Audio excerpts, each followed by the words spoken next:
ఎహెజ్కేలు 7వ అధ్యాయం 23 నుంచి చదువుకుందాం. దేశము రక్తంతో నిండి ఉన్నది, పట్టణము బలాత్కారంతో నిండి ఉన్నది. సంఖ్యలు సిద్ధపరచుము, బలాఢ్యుల అతిశయము ఆగిపోనట్లును, వారి పరిశుద్ధ స్థలములు అపవిత్రమగునట్లును అన్యజనులలో దుష్టులను నేను రప్పించదను. ఆ దుష్టులు వారి ఇండ్లను స్వతంత్రించుకొందురు. సమూల ధ్వంసం వచ్చేయున్నది. జనులు సమాధానము కొరకు విచారించుచున్నారు గాని అది వారికి దొరకదు. నాశనం వెంబడి నాశనం కలుగుచున్నది, సమాచారం వెంబడి సమాచారం వచ్చుచున్నది. వారు ప్రవక్త యొద్ద దర్శనం కొరకు విచారణ చేయుదురు గాని యాజకులు ధర్మశాస్త్ర జ్ఞానులు కాకపోయిరి. పెద్దలు ఆలోచన చేయకయే ఉన్నారు. రాజు వ్యాకుల పడుచున్నాడు, అధికారులు భీతి నొందుచున్నారు, సామాన్య జనులు వణుకుచున్నారు. నేను యెహోవానై ఉన్నానని వారు తెలుసుకున్నట్లు వారి ప్రవర్తన ఫలము నేను వారి మీదికి రప్పింపబోచున్నాను. వారు చేసిన దోషములను బట్టి వారికి తీర్పు తీర్చబోచున్నాను. దేవుడి వాక్యం దీవించి మన హృదయాలను ఫలింపజేయండి. Thank you, Father. Thank you, Father. Thank you, Father. Thank you, Father. Thank you, Father. Praise the Lord. Praise the Lord. Praise the Lord. Praise the Lord. Stotram, Parshudra, Stotram, Stotram, Stotram, Stotram, Stotram. Praise Sattamajam, Praise Sattamajam, Praise Sattamajam, Praise Sattamajam, Praise Sattamajam, Praise Sattamajam, Praise Sattamajam. Hallelujah, hallelujah, hallelujah. Hallelujah, hallelujah, hallelujah, hallelujah, hallelujah, hallelujah. In the name of Jesus, we have the victory. In the name of Jesus, we have the victory. In the name of Jesus, we have the victory. In the name of Jesus, we have the victory. In the name of Jesus, we have the victory. Yes, say victory. Yes, say victory. Yes, say victory. Yes, say victory. Yes, say victory. Yes, say victory. Yes, say victory. Yes, say victory. Yes, say victory. Yes, say victory. Yes, say victory. Yes, say victory. Yes, say victory. Yes, say victory. Yes, say victory. Yes, say victory. పరిశుద్ధ స్తోత్ర భూత వర్తమాన భవిష్యత్ కాలంలో ఉన్న సర్వాధికారులు దేవుడు నిత్యుడు ప్రభు పరిశుద్ధుడు పరిశుద్ధుడు పరిశుద్ధుడు పరిశుద్ధుడు పరిశుద్ధుడు పరిశుద్ధుడు పరిశుద్ధుడు పరిశుద్ధుడు పరిశుద్ధుడు పరిశుద్ధులని కెరాపుడు శరాపులతో స్తుతించబడుతున్నది. స్తుతిస్తున్నాం, మహిమపరుస్తున్నాం, ఘనపరుస్తున్నాం, ఆరాధిస్తున్నాం. ఆరాధనకు యోగ్యుడు మా తండ్రి. ఈ సమయంలో ప్రత్యేక రీతిలో చదవబడిన లేఖన భావన ఆశించి విరిచి మా అందరి జీవితాల్లో ఫలింపచేది కాక వాక్యులు వాక్షిగా మీరు మార్చండి. వాక్యం బయలు వెళ్తున్నప్పుడే ఆత్మీయ మానసిక శారీరక రుణోదరించి విడిపించమని ప్రార్థిస్తున్నాం. వాక్యం ద్వారా స్వస్థపరచండి, వాక్యం ద్వారా బలపరచండి, వాక్యం ద్వారా శక్తివంతులుగా చేయండి, వాక్యం ద్వారా పడిపోయిన వారిని లేవనెత్తమని ప్రార్థిస్తున్నాం. తండ్రి అయిన దేవా స్తోత్రం, దేవ మీకే స్తోత్రం, మీకే స్తోత్రం, మీకే స్తోత్రం, మీకే స్తోత్రం, మీకే వంద ఆచరిస్తున్నాం. దేవ ఇక్కడ చేరిన ప్రతి బిడ్డ పైన మీ గాయపరసం జోలిగా ఉంచిన ప్రతి హస్తంలో మీ చేతిలో ఎత్తిపడుతున్నాం. దేవ వారి చేపట్టుకుని మీరు నడిపించండి. వారి చేయి విడిపించుకోకుండా దేవ ఒకవేళ విడిపించుకుంటే తండ్రి వారిని శిక్షించి గంధించాలని మరలా వారి చేపట్టుకొని నడిపించాలి. రైట్ పైన మీరు నడిపించండి తండ్రి. దురాత్మల ప్రేతాత్మల చేపడి మానసిక శుద్ధ చేతుల నుంచి విడిపించమని ప్రార్థిస్తున్నాం. మానసిక వేదన మతి చాంతరం వేస్తున్నాం. అక్కడ యాచకులు ధర్మశాస్త్ర జ్ఞానం వేసుకుంటారు. చూడండి 26 అంశం. ఈ రోజు మన ధ్యాన అంశం ఏంటంటే యాచకులు ధర్మశాస్త్ర జ్ఞానులు కాకపోయి. చెప్పండి అందరూ. యాచకులు ధర్మశాస్త్ర జ్ఞానులు కాకపోయి. యాచకులు ధర్మశాస్త్ర జ్ఞానులు కాకపోయి.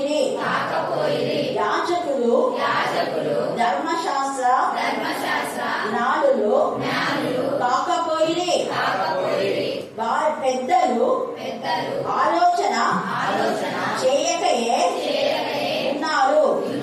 పెద్దలు ఆలోచన చేయకయే ఉన్నారు. ఈ యొక్క 26, 27 వచనాలు బాగా ధ్యానం చేస్తే ప్రస్తుతం జరుగుతున్న పరిస్థితులు అదే. ఎందుకు దేశంలో, పట్టణంలో, కుటుంబాలలో, వీధులలో, మరి రాజ్యములకు రాజ్యాలే పాడైపోతున్నాయి. దేశం అంతా కూడా దుఃఖిస్తుంది. కుటుంబాల్లో నెమ్మది లేదు, సమాధానం లేదు. సమాధానం వెతుకుతున్నా కానీ ఏమైందంటే సమాధానం దొరకడం లేదు. ఎందుకు దొరకడం లేదు అంటే ప్రజెంట్ గా ఉన్నటువంటి యాజకులకు ధర్మశాస్త్ర జ్ఞానం లేదు కాబట్టి ఎవరికంటే వారి యాజకులని చెప్పేసుకుంటున్నారు. ఇంతకుముందు రామాయపట్నంలో 3 సంవత్సరాలు పాస్టర్ కలిసి ట్రైనింగ్ చేయాలి కదా అక్కడ తెలుసు. 3 సంవత్సరాలు రామాయపట్నంలో వాళ్ళ ట్రైనింగ్ ఎలాంటిదంటే ఉదయం నుంచి ఎప్పుడు ఇంకా వాక్యమే. అర్ధ గంటనే వాళ్ళకి టైం ఉంటుంది భోజనం చేయడానికి. ఏదో మరి నైట్ 9కి మళ్ళీ సమయంలో ఎక్కువ పోవాలి మార్నింగ్. అంత ఇదిగా అప్పుడు వాక్య పరిచయం జరిగింది. పాస్టర్ పిల్లలు ఒకవేళ ఉండే కూడా ఆ పిల్లలకు మళ్ళీ సపరేట్ క్లాసులు అక్కడ పిల్లలు ఉంటే పిల్లలతో పాటు కూడా వెళ్ళాలి. ఎందుకు నేను చెప్తున్నాను ఈ మాట అంటే అంత ఇదిగా ఉండేది. ఇప్పుడు ఎవరైనా యాజకుల పరిచయం అంటే పాస్టర్ ట్రైనింగ్ చేస్తున్నా అంటే చేసే వాళ్ళకే పనులు పెడతారు. నాతోనే అన్నారు ఏంటి అప్పుడే మధ్యలో వచ్చేసారంటే ఒకటే పనులు పెడతారట. అక్కడ ఏ వాక్యం ధ్యానించడం అనేది ఏముండదు. వాళ్ళ ఇళ్ల పనులు చేయడానికే కూరగాయలు పంపిస్తారు, దేని టిఫిన్ పంపిస్తారు. ఎవరైనా వచ్చినా అంటే వాళ్ళు వచ్చినా కానీ పళ్ళు వ్యాపారం పంపిస్తారు. ఎవరికి పాస్టర్ పని చేసే వాళ్ళు ట్రైనింగ్ చెప్తున్నారు కదా వాళ్ళు.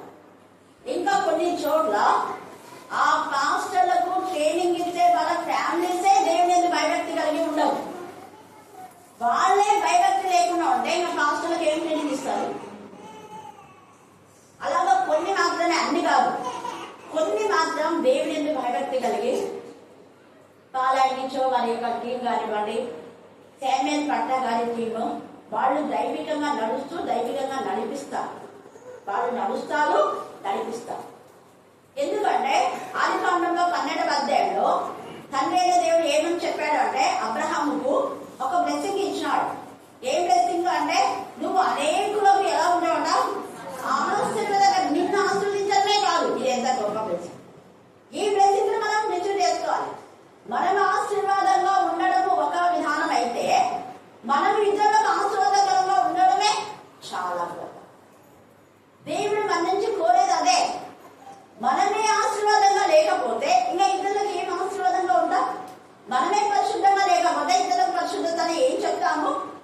చాలా మంది దైవజనులు దేవునికి విరోధమైన కాపులు అక్రమమైన మార్గంలో ఉన్నారు. దౌర్జన్యం, బలాత్కారం, దేవునికి విరోధమైనటువంటి దోపిడీ, అక్రమంగా దోచుకోవడం. మేము ఇది కడుతున్నాం, అది కడుతా, ఇవ్వండి ఇవ్వండి ఇవ్వండి ఇవ్వండి ఇవ్వండి. వాడి కడిపే వాడి దేవుడైపోతున్నారు. అందుకే ఇక్కడ తండ్రి అయిన దేవుడు వాకుంటూ ఉన్నాడు, యెహెజ్కేలుతో మాట్లాడుతున్నాడు. వీళ్ళు యాజకులు ఉన్నారు, కానీ ఈ యాజకులకు ఏం జ్ఞానం లేదు అంటే ధర్మశాస్త్ర జ్ఞానం కాకపోయినా వాళ్ళకి ఏ జ్ఞానం ఉంది అంటే ఈరోజు పలానా చోట మీటింగ్స్ అంటే లంచ్ ఏం చేస్తున్నారు, బ్రేక్ఫాస్ట్ ఏం చేస్తున్నారు, ఇవే. లేకపోతే ఎంత అమౌంట్ ఇస్తారు అక్కడ పొట్టేళ్ళకి వస్తున్నారా, కోడికి వస్తున్నారా, అది నల్ల కూడా నాటు కూడా, ఇవే అడుగుతున్నారు. లోకానుసారమైనటువంటి జ్ఞానం, దైవికమైన జ్ఞానం లేదు. అందుకని ధర్మశాస్త్రము అంటున్నాడు. యాజకులు ధర్మశాస్త్ర జ్ఞానంలో కాకపోయేది. రాజులు అంటే అధికారులకు చాలా మందికి దేవుని గురించి తెలియదు. వాళ్ళు న్యాయంలో పాటించారు. న్యాయం చేస్తామని రాజకీయంలో ఎప్పుడైతే వాళ్ళు గెలిచారో అప్పుడంతా బాగా ఇళ్ళ పెట్టి చేయబెట్టి చేస్తారు. వాగ్దానాలు ఏమేమో చేస్తారు కదా, అంతే. తర్వాత నెరవేర్చారు. అలాగే పెద్దలు ఉన్నారు. పెద్దలైన వాళ్ళు ఎలాగో ఉండాలి అంటే వాళ్ళు నిర్దోషులుగా ఉండాలి, నిష్కలంకులుగా ఉండాలి, జగన్మార్గాలుగా ఉండకూడదు, కొట్టువారుగా ఉండకూడదు, మద్యపానాసక్తులు కాకూడదు, ఇద్దరు భార్యలు ఉండకూడదు. కానీ ఇప్పుడు పెద్దలు ఎవరు పడితే వాళ్ళు ఇది ఎట్లా బాగుపడతాయి? ఈ పెద్దలైన వాళ్ళు జ్ఞానం యొక్క ధర్మశాస్త్రంలో మరి బాగా జ్ఞానంతో బోధించే యాజకులు వ్యక్తిగతంగా గద్దించాలి. సంఘంలో ఉన్న ప్రతి ఒక్కరికి వ్యక్తిగత కౌన్సిలింగ్ ఖచ్చితంగా ఉండాలి. యేసయ్య అందరిని వ్యక్తిగతంగానే గద్దించాడు. అక్కడ ముగ్గురిని శోధనలో మీరు ప్రవేశించకుండా ప్రార్థించండి అన్నాడు. 3 సార్లు హెచ్చరించాడు. పేతురు నువ్వు నన్ను ప్రేమిస్తున్నావా అన్నాడు. ఇదిగో సాతాను జనలాగా నేను పట్టడానికి చూస్తే పేతురు, కానీ నేను నీకోసం ప్రార్థన చేశాను. తర్వాత ఇంకా రొమ్మను ఆనుకున్నటువంటి యోహానుడు, అలాగే ఇస్కరియోతీయుడకు ఎన్నిసార్లు గద్దించాడు. నువ్వు చేసేది దేవుడి విరోధమే, నువ్వు పుట్టకపోతే మంచిగా ఉండాలి, నువ్వు పుట్టావాడి నీకు శ్రమనే, నువ్వు ఏం చేస్తావు అది చేసుకో. ఏంటి ఇస్కరియోతు యూదా అని అంటాడు. యూదా, నువ్వు ఏంటి ఇలా వచ్చావా? నువ్వు నన్ను పట్టడానికి వచ్చావా యూదా? నా యొక్క ద్రాక్ష రసంలో మొదట ఉంటే ముందు వాడే నన్ను అప్పగించేవాడికి శ్రమ. వ్యక్తిగతంగానే చెప్పాడు.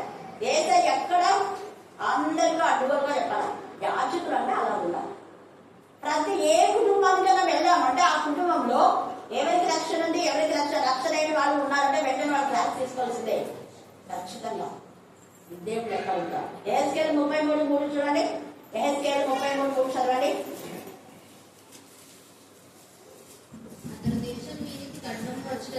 అతడు దేశం మీదకి ఖడ్గం వచ్చుట చూచి బాగా ఊది జనులను హెచ్చరిక చేసిన సమయమున ఎవడైనాను బాకానాదం వినియు జాగ్రత్త పడనందున అంటే బాకానాదం అనే మాట ఈ యొక్క యాజకుడు గర్తించాలి. యాజకుడు వాక్యానుసారంగా ఇందులో వాక్యంలో ఇలా ఉంది, నువ్వు నీతిగా నిజాయితీగా యథార్థంగా పరిశుద్ధంగా ఉండు, నువ్వు బ్రతుకురావు. లేకపోతే నువ్వు పోయేది నరకానికే, నువ్వు చేసే పనులు దేవుడికి మహిమకరంగా లేవు. మీ అమ్మని మీ నాన్న గద్దించలేదేమో, నేను గద్దిస్తాను చూడని చెప్పాలి. ప్రకటనలో తీసుకుని 21:8 ఉంది. దాంట్లో లాగా నువ్వు ఉన్నావా ఏమైనా, లేఖన భాగాలు ఎత్తి చూపించి చెప్పాలి. అందుకే బాకానాలో ఊడాలి. ఊదితే కూడా వాడి హెచ్చరిక పొందకపోతే వాడి ప్రాణంలోకి వాడే ఉంటావాలి. నువ్వు వ్యక్తిగతంగా ఇంటికి పోయి గద్దించి బుద్ధి చెప్పినా కూడా వాడు మారకపోతే వాడి ప్రాణానికి వాడే ఉంటావాలి. నువ్వు ఇంటికి పోయి ప్రార్థన చేసేది ఎందుకు? కానుక తీసుకోవడం కోసమా? లేకపోతే ఆత్మీయంగా ఉన్న వాళ్ళను పట్టుకొని నా దగ్గరికి రండి అన్నాకే, మీ దగ్గరికి రానోళ్ళు, రోడ్లో దిగేటోళ్ళు ఎంతమంది రోడ్డు రోమియలు, తాగుబోతులు, తిరుగుబోతులు, వదలబోతులు, నిద్రబోతులు ఉన్నారు. ఏమి ఎక్కడికైనా వెళ్తున్నారు లేదంటే సరే ఎక్కడికి వెళ్ళకపోతే రండి అలా చెప్పాలి. మీరు ఏ సంఘానికైనా వెళ్తున్నారా? లేదు. అలాగైతే మా సంఘానికి రండి పిలవచ్చు. కానీ ఆత్మీయంగా ఎదురు పట్టుకొని రండి అనడం కాదు. అది నిజమైనటువంటి సేవకుల లక్షణం కానే కాదు. వేరే వాళ్ళు వాళ్ళ ప్రాణంగా గుంటా కాదు, వేరే వాళ్ళని యాజకులో, వేరే వాళ్ళు కాపులుగా, వేరే వాళ్ళు వాళ్ళ గద్ది తెచ్చింటే ఆత్మీయంగా ఎక్కడేస్తారు. వాళ్ళకు లెక్కలు ఉంటాయి. నువ్వు ఇంకా మారని వాళ్ళ దగ్గరికి వెళ్ళి బుద్ధి చెప్పు. మారణ వాళ్ళ దగ్గర కాదు. అందుకే యాజకులకు ధర్మశాస్త్ర జ్ఞానం లేదు. ధర్మశాస్త్ర జ్ఞానం ఉంటే ఇంటి ఇక్కడ తప్పు చేసేవాడిని హెచ్చరించాలి. అదే 33 బాగా కింది వరకు చదువుకోండి. అంతవరకు నీతి మంత్రులుగా ఉండి పడిపోయిన వాళ్ళు ఎవరైనా ఉంటే వాళ్ళని కూడా సంఘంలోకి ఆహ్వానించవచ్చు. ఇంతకుముందు కన్వర్టెంట్లు పోతున్నారు, దీంట్లో ఫోటో లేదనుకోండి, సరే ఫోటో లేదా ఎక్కడికైనా వస్తారా అని ఆహ్వానించాలి. అప్పుడు అడిగిన వాళ్ళు అంటారు, మీ దగ్గరికి రావడం కంటే కన్వర్టెంట్లు మేము అంటారు. ఇంకా కొంతమంది అంటారు, కన్వర్టెంట్లు పోవడంలో అక్కడికి పోవడంలో ఇక్కడికి పోవడంలో ఇంట్లో నుంచి చదువుకోవడం మీద అంటారు. వాళ్ళ దగ్గర నుంచి ఆన్సర్ ఏదో తెలుసుకోవడం కష్టం. ఎందుకు ఇంట్లో ఉండడం లేదంటే ఇంకా మీరు అంతా రాజకీయాలు చేస్తున్నారు కదా, ఎంతసేపు కానుకలని ఇస్తుంటారు. మీరు ఆత్మలు రక్షించబడ్డాయి అన్నదే బాధ లేదు కదా. మీరు దేవుని సంఘం మొగలుస్తున్నారా? ఏ చూడండి ఎలా ప్రార్థన చేశాడో అని వాళ్లే యాజకులకు లేఖనాలు ఎత్తి చూపిస్తున్నారు. చూడండి యోహాను సువార్త 17వ అధ్యాయంలో యేసయ్య ఎవరి కోసం ప్రార్థన చేశాడో 17:9 వచ్చింది. నేను వారి కొరకు ప్రార్థన చేయుచున్నాను, లోకం కొరకు చేయడం లేదు. వీళ్ళకి ఎవరు కావాలి? యాజకులకు లోకస్తులు కావాలి. లోకస్తులు ఎందుకు కావాలి అంటే వాళ్ళు తాగుతారు, మళ్ళా అవసరం లేదు ప్రభా, నీకు పాస్టర్ గారు ఒక అధికారి ఇస్తాను, మా గురించి ఏం చెప్పా సరే చెప్పండి. రండి పాస్టర్ గారు టిఫిన్ చేస్తారు, మా ఇంట్లో తలకాయ కూడా ఉంది, రండి, మా గురించి మాత్రం మీరు అక్కడ ఏమవుతా సరే సరే ఓకే ఏం కాదు, ఇది కావాలి అని. ఇక్కడ ఏం సరే ఎవరి కోసం రాదు, లోకం కోసం. లోకంతో నాకు సంబంధం లేదంటున్నాడు. నువ్వు లోకస్తులను పెట్టుకుంటున్నావా సంఘంలో? లోకానుసారంగా జీవించే వాళ్ళు సంఘం పెద్దలా? లోకానుసారంగా జీవించే వాళ్ళు ట్రెజర్ సెక్రటరీ గా, ఇంకా ఏమేమో అడ్వైజర్ గా, తర్వాత ఇంకా ఏమేమో ఉంటాయి. చాలా సంఘాల్లో రకరకాల పోస్టింగ్స్ ఉంటాయి. ఆ పోస్టింగ్స్ అన్ని వాక్యాలు లేవు కానీ సంఘంలో ఉంటాయి. పోస్టులు ఏమో ఎక్కువ ఉంటాయి, ఆత్మరక్షణ తక్కువ ఉంటుంది. అందుకనే యాజకులను గర్తిస్తున్నాను. అక్కడ మనం చూస్తే అదే యోహాను సువార్తలో మన తేటగా వేసే 14 వచ్చి చదువు 17-14. ఎవరికి వారికి నీ వాక్యం ఇచ్చినాను. ఎవరికి అంటే ఆత్మ సంబంధ వారికి నీ వాక్యం ఇచ్చినాను. నేను లోక సంబంధిని కాను. యాజకులు లోక సంబంధంగా ఉండకూడదు. యాజకులు అంటే యేసు ప్రభానికి ముందు, యేసు ప్రధాన యాజకుడు. ప్రధాన యాజకుడనే యేసయ్య దగ్గర బోధ పొందేటువంటి యాజకులందరూ కూడా యేసయ్యను పోలి ఉండాలి. వాళ్ళు లోక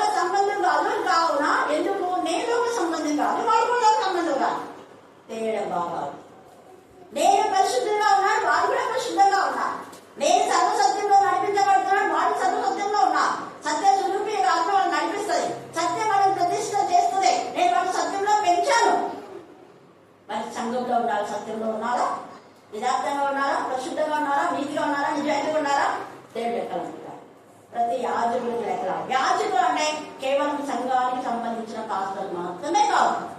1 పేతురు 2:9 అందరినీ, ప్రతి ఒక్కరు అంటే విశ్వసించిన అందరూ రాజుగా ఉండాలి, యాజకుడుగా ఉండాలి. యేసుని ప్రేమించే ప్రతి ఒక్కరు యాజకుడే. యోహాను సువార్తలో 21లో యేసునే తేల్చి చెప్పేశాడు, సంఘాలకు ఉన్న పాస్టర్లు మాత్రమే యాజకులు కాదు. యేసుని ఎవరు ప్రేమిస్తే వాళ్ళంతా యాజకులే. యాజకులైన వాళ్ళందరికీ కొన్ని గొర్రెలు ఉంటాయి. ఒక తల్లి రక్షించబడుతుందంటే ఆమె యాజకురాలు. అన్నిటి ప్రార్థన చేయండి. పిల్లల కోసం తల్లి ప్రార్థన చేసేది మాని ప్రస్తుతం అందరూ పిల్లలు ఏడ్చుకున్న తల్లిదండ్రుల బావు కోసం ప్రార్థన చేస్తున్నారు. తల్లిదండ్రులు కష్టపడి పిల్లలకి ఇస్తారా? పిల్లలు కష్టపడి తల్లిదండ్రులకు ఇస్తారా? గట్టి చెప్పండి అందరు. మళ్ళీ ఇవ్వండి. కొంతమంది సామెత తిరగదిప్పి రాస్తున్నారు, తిరగదిప్పుతున్నారు. పిల్లలు కష్టపడితే మీరు తిని తాగి ఎంజాయ్మెంట్ ఆస్పత్రుల కంట దానికంట దీనికంట ఇష్టం వచ్చినాయి. ఎందుకు మూర్ఖులు వస్తున్నాయి? ఎందుకు బాధ? ఎందుకు వేదన? ఎందుకు రోదన? వాక్యంకు వ్యతిరేకంగా చూస్తున్నాం. వాక్యంలో తల్లిదండ్రుల పిల్లలకు ఆస్తి సమకూర్చడం తగ్గిందేది వాక్యంలో. మరి పిల్లల కోసం ఏం సంపాదించినావు అంటాడు దేవుడు. అక్కడ సామెతలు 31:28లో ఏ తల్లి అయితే కష్టపడుతుందో ఆ తల్లిని గురించి పిల్లలు ఎంత బాగా మెచ్చుకుంటున్నారు చూడండి. కంట చేయండి, ప్రతి తల్లి కంట చేయండి. ఆమె కుమారుడు లేచి ధన్యురాలందుడు. ఇంకా చాలా మంది కుమార్తెలు ప్రతిబద్ధ ధర్మం అనుసరించిన దాని కానీ నువ్వు వాళ్ళందరినీ ఎలాంటి దానివల్ల మించిన దానిగా ఉన్నావు. ఆమె పెన్మిటి ఆమె ఏం చేశాడు? పొగొడతాడు. నీ పెన్మిటి పొగుడుతున్నాడా? ఈమెతో నాకు ఎదురు తాకైనప్పుడు బాబోయ్ అంటున్నారా? నీ కుమార్తెలు ఏం చేయరా? అస్సలు వాళ్ళకి రక్షణ లేదు, దేవుని భయమే లేదు అంటున్నారా? నీ కుమారుడు నాకు బలహీనంగా ఉంటే నువ్వేందమ్మా తలగరించినావు నన్ను అంటున్నారా? బ్రతుకు మార్చుకో, బ్రతుకు మార్చుకో. మార్చుకోకపోతే దేవుని పిల్లలు. సామెతలు 31లో తేటగా ఇది దేవుని మాట, నా మాట కాదు. పిల్లల సంపాదన తినడానికి తాగడానికే దేవుని ఉగ్రత ఉండదు. అసలు మన మధ్య మేము ఎన్నిసార్లు అప్పులు చెప్పేవాళ్ళం. అక్క నువ్వు వృద్ధురాలు అయితే ఒక నడకుండా కొంత బ్యాలెన్స్ పెట్టుకోకంటే మొత్తం పిల్లలకి అక్క కష్టపడి ప్రతిదీ తన జీతం అంతా ఎన్నిసార్లు నేను చాలాసార్లు అక్కను గర్తించిన. అక్క వాళ్ళ తర్వాత చూస్తారో చూడరో తెలియదు, చూడొచ్చనుకో చూస్తారు, అయినా కొత్త ఎట్లా ఖర్చు పెట్టేసేదో అక్క పిల్లల కోసం. ఇక్కడ తల్లులు చాలా మంది. మరి పిల్లలు అలాగే ఉన్నారా? ఎలా ఉన్నారు? యాజకులు సరిగా ఉంటే సంఘం సరిగా ఉండదు. పెద్దలే సరిగా లేకపోతే, తల్లిదండ్రులే సరిగా లేకపోతే పిల్లలకి బుద్ధి చెప్పాల్సి వస్తుందా? పిల్లలతో బుద్ధి చెప్పించుకునే వారంగా ఉన్నామా మనం? ఎలా ఉన్నాం మన బ్రతుకులు?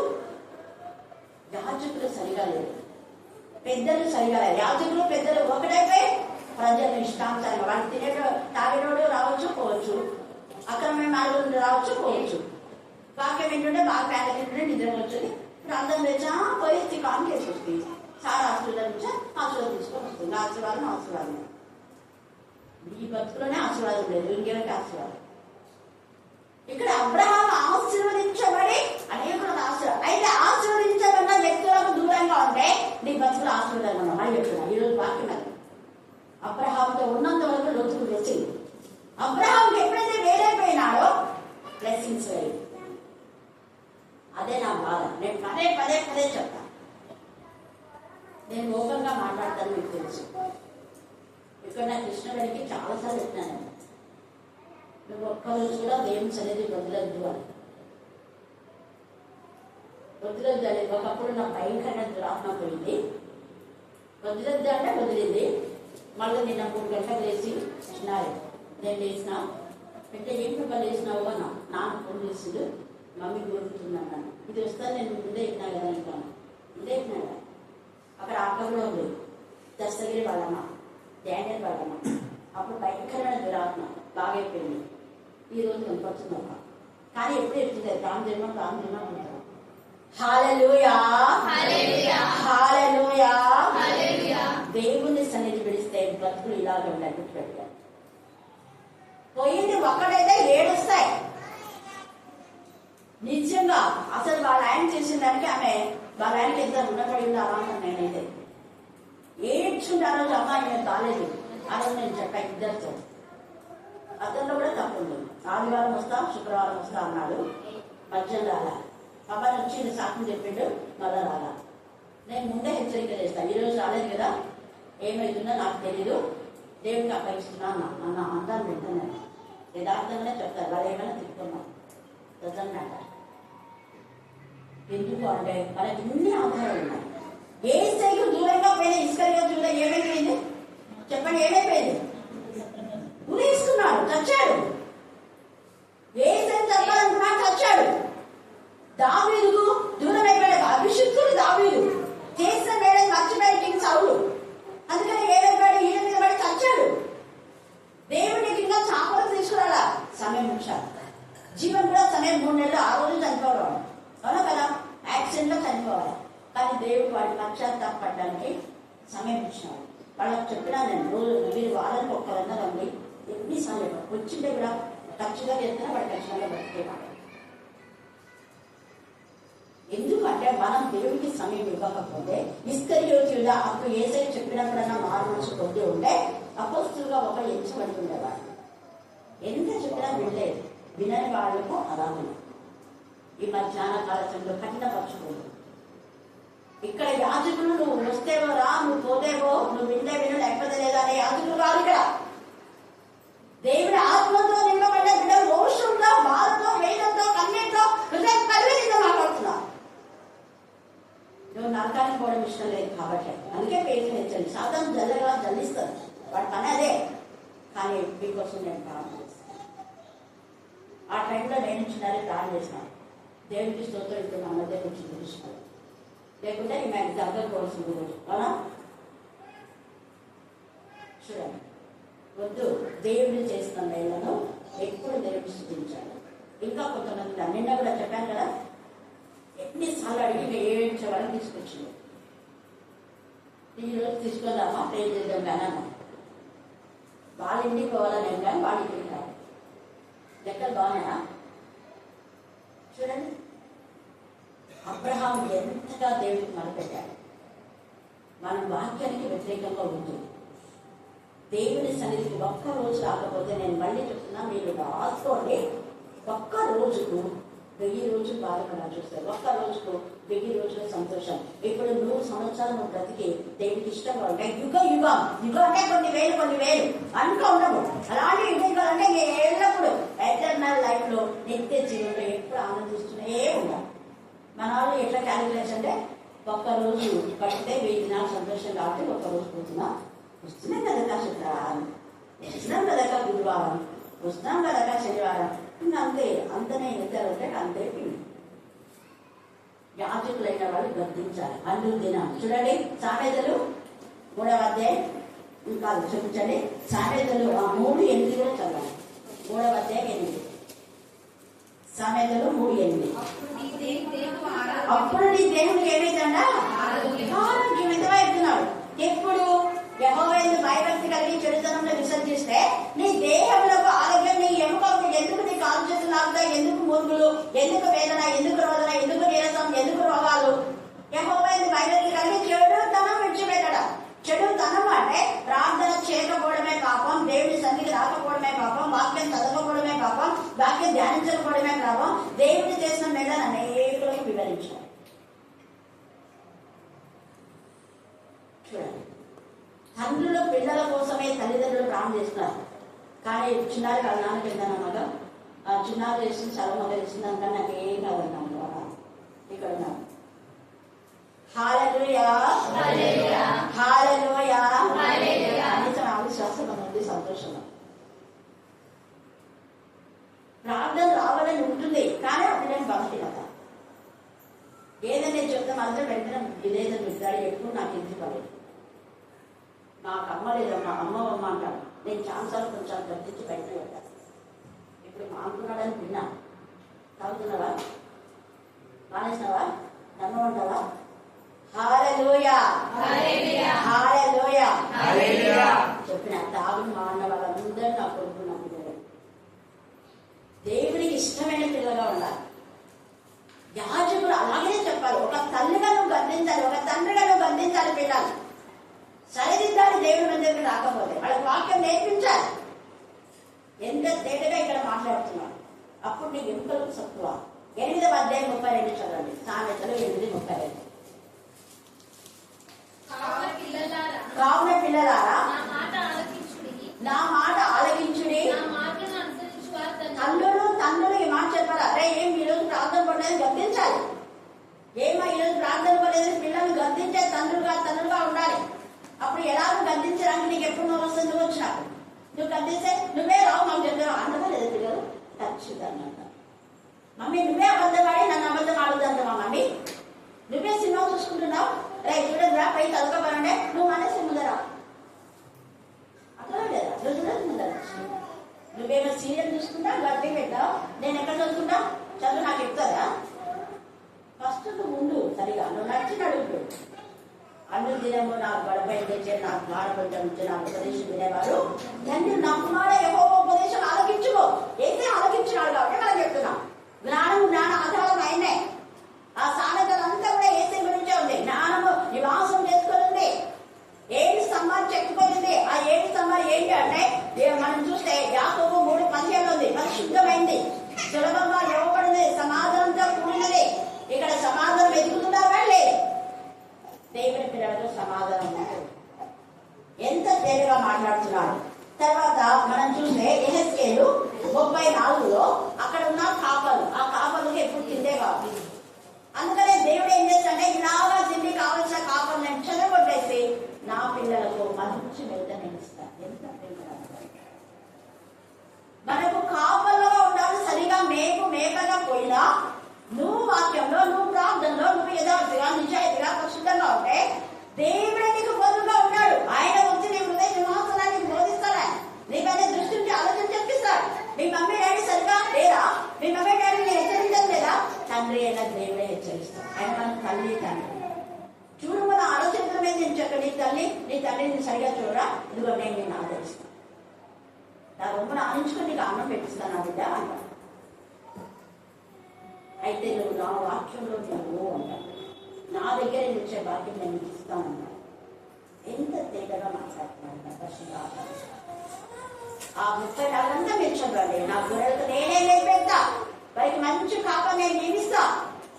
తండ్రిలాగా ఆదరించే తండ్రులను అన్నదమ్ములను అక్క చెల్లి నేయిస్తా. అందుకే శిష్యులందరూ కూడా ప్రభా నేను మా కుటుంబాన్ని వదిలేచ్చాను ప్రభా అంటే నువ్వు అన్నదమ్ములను వదిలేస్తే 100% అక్కడ ఇక్కడ ఉంటుంది అక్కడ ఉంటుంది. ఎంతమంది ఆత్మీయులు శిష్యులకు? కొన్ని వేల మంది, 3000 మంది పేరు వాక్యం చెప్పారు. వాళ్ళందరూ ఆయన సంతతి. హల్లెలూయా హల్లెలూయా. లూకా 22వ అధ్యాయము 50 వచనం చదవండి. లూకా సువార్త. వారిలో ఒకడు ప్రధాన యాజకుని దాసుడంట. యాజకులు తప్పుడు దోవలే ఉండడం కాకుండా దాసులను కూడా తప్పుడు దోవలకు నడిపిస్తున్నారు. ఇక్కడ ఎంత బాధగా చూసారా? వాళ్ళు మంచి మార్గంలో ఉండి దాసులు తప్పు చేస్తే దాసును బంధించాలి. కానీ ఇక్కడ దాసులు ఏసైని చంపడానికి పంపిస్తున్నారు. యాజకులు ఏసైని చంపాలనుకున్నారు, దాసులు కూడా. వీళ్ళు పక్క నుండి మీరు కూడా ఏసైని సిలవేయమని చెప్పండి. వత్తాసు వస్తున్నారు. దాసులకు ఏం తెలియదు. యాజకులు ధర్మశాస్త్ర జ్ఞానం లేదు, వాళ్ళ దగ్గర ఉన్న దాసులకు కూడా లేదు. దాసులు చూడండి అక్కడ మత్తయి సువార్త 26లో మనం చూస్తే 46 చదవండి. మత్తయి సువార్త 26:46. నువ్వు ఎక్కడున్నా నువ్వు దేవుడి మీద సహవాసంలో ఉండాలి. ఇక్కడ సహవాసంలో అంతవరకు వీళ్ళు ఉన్నారు. ఇప్పుడు ఇస్కరియోతు యూదా వస్తున్నప్పుడు యేసయ్య వాళ్ళు వస్తున్నాడే కూర్చోండి అని చెప్పారు. ఏమన్నారు? లేండి దాంతో మనకు సహవాసం. వాళ్ళు లోకస్తులు, వాళ్ళు లోకాధికారితో సహవాసం చేస్తున్నాడు. లోకంలో ఉన్న యాజకులతో సహవాసం చేస్తున్నాడు. దొంగ యాజకులతో, అక్రమైన యాజకులతో, ధర్మశాస్త్ర జ్ఞానం లేని యాజకులతో ఉన్నాడు. వాళ్ళతో వాడు ఆ డబ్బులు కుదుర్చుకున్నాడు. వాళ్ళతో మనకు లేదు. మన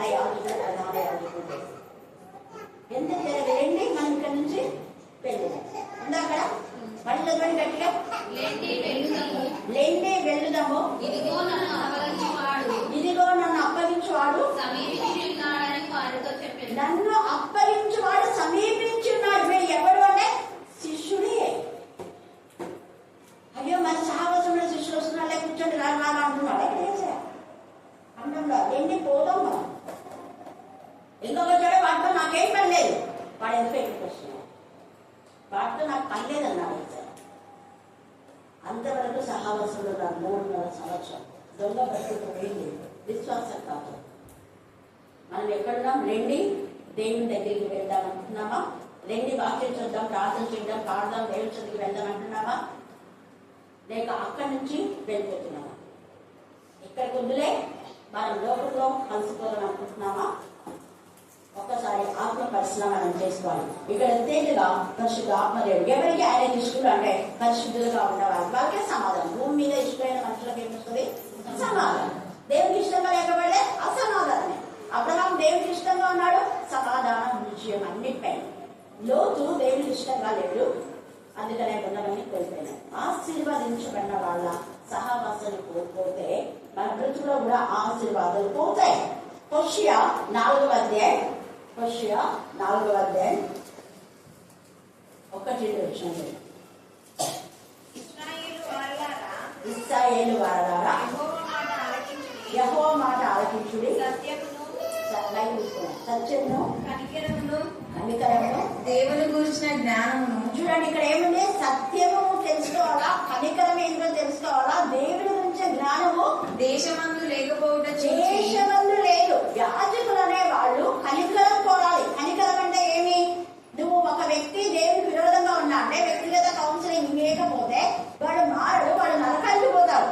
మరి కనికరం ఉందా నీకు? అదే నీ కొడుకు అగ్ని మధ్య కాలుతున్నా అంటే ఉంటుందావా నువ్వు? కనికరం కదా. వాడి అగ్ని నుంచి రావాలన్న ఆలోచన నీకు ఉండదా?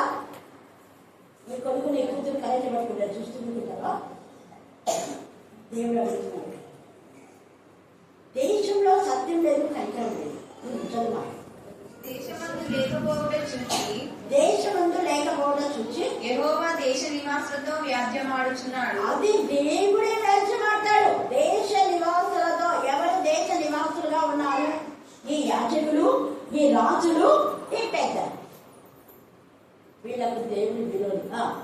అబద్ధ సాక్ష్యం పలుకుటయు. అబద్ధ సాక్ష్యం యేసు ప్రభు కోసం అబద్ధ సాక్ష్యాలు పెట్టి ఇలాగన్నాడు, అలాగన్నాడు, సిరవేడి సిరవేడి సిరవేడి అన్నాడు. పౌలు పైన అబద్ధ సాక్ష్యాలు తెచ్చారు.